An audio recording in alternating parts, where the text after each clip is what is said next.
¿Y tú crees que eso es parte del problema de la filosofía hoy en día en la enseñanza? De decir que a lo mejor intentamos reducirlo todo al máximo, también porque viene de ejes históricos, de que al final una frase da mil vueltas y se queda como se queda, pero de que se intenta resumir todo al máximo posible. También estoy pensando aquí en España la selectividad, o al menos la que había hasta ahora, que al final yo recuerdo que era pues dos caras, juntarlo todo en dos caras por autor, que eso al final te ahoga, no, para entenderlo es imposible, de decir, no sirve de nada desde el punto de vista pedagógico. ¿Crees que ese es el mayor problema? Mm, yo creo que el mayor, a ver, tiene que ver con eso, ¿no? Sí. Yo creo que el mayor problema realmente es, que evidentemente tiene que ver con eso, la centralidad en la tradición. Ujú. Al final, quieres, mantener tanto la tradición de pensamiento, pero en las tradiciones también hay interpretaciones, mal hechas, Sí. interpretaciones interesadas, interpretaciones que, em, desprecian unos autores a favor de otros.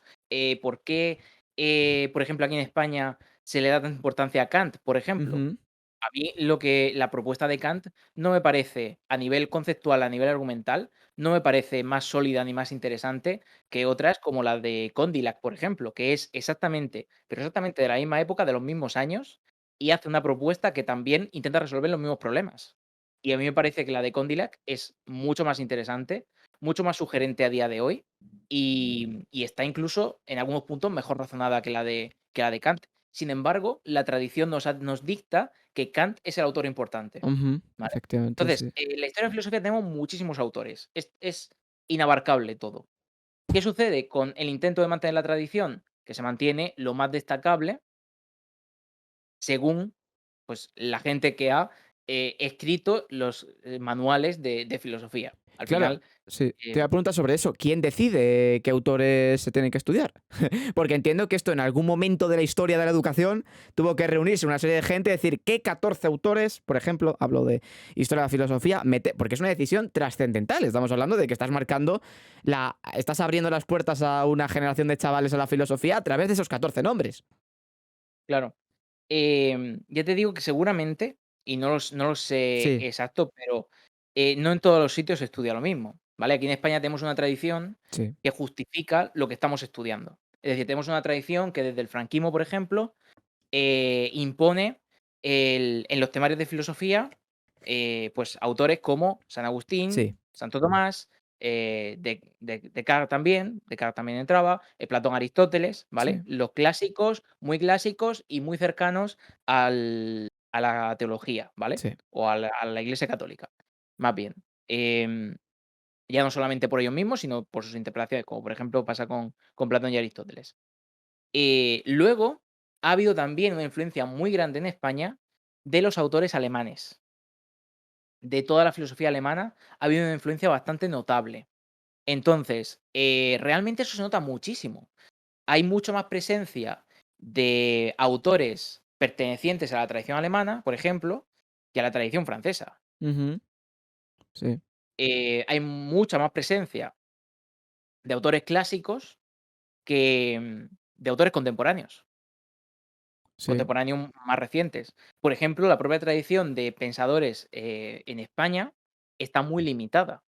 Creo que en algunas comunidades aparece, Ortega y Gasset, Sí, sí, o a lo sí. mejor aparece Unamuno, puede ser, pero, Ortega, Ortega, sí. pero hay muchísimos autores muy interesantes que ha habido en España o en Castilla, etcétera, que son realmente se pueden, incluir, se pueden estudiar.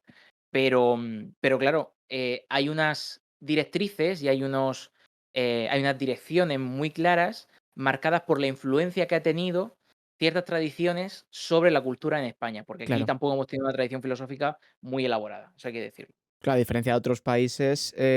Mukimoma dice, y en LATAM decide el FMI lo que estudiamos. Mukimoma, te quiero preguntar, porque te veo muy, muy activa.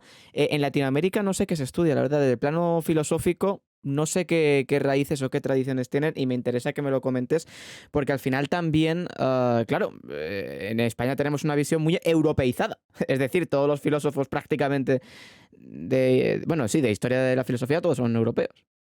Hay autores muy, muy interesantes, Ajá. en toda Latinoamérica y bueno, en general en el continente americano, si nos vamos a Estados Sí, Unidos también. Y Yo, no de hecho, conocemos ninguno en las aulas, Diego, yo es estoy sorprendente. especializado en un filósofo estadounidense. Exacto. O sea, Y es fuerte que en que las aulas no se dé ninguno. Es una cosa no, bastante ya no es habitual, no es nada habitual.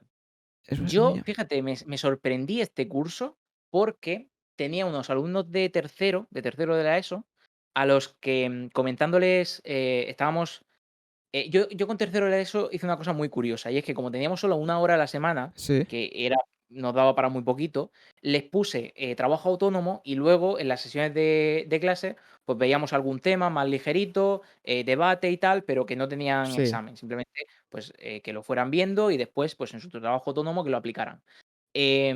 Pues les estuve hablando de bastantes días de la ética medioambiental y de todo el origen del ecologismo, Mm. ecología y ecologismo, y cómo se desarrolla la ética medioambiental hasta nuestros días, las teorías más recientes. Y claro, metí a Thoreau porque es uno de los autores, fundacionales, por así decirlo, de este tipo de pensamiento, y me dijeron Blake, que puede ya lo ser. conocían. Ah, mira. Ujú. Lo conocían por literatura, por la asignatura de literatura. Se ve que la profesora de literatura les había hablado de él, les había puesto algún texto o alguna cosa. Sí. Y oye, es interesante cuando diferentes materias, comparten contenidos y puedes, enlazar, y ellos ya saben un poco de lo que estás hablando y les puedes desarrollar un poquito más por tu parte, es muy interesante, pero pasa poco, pasa muy poquito. Lo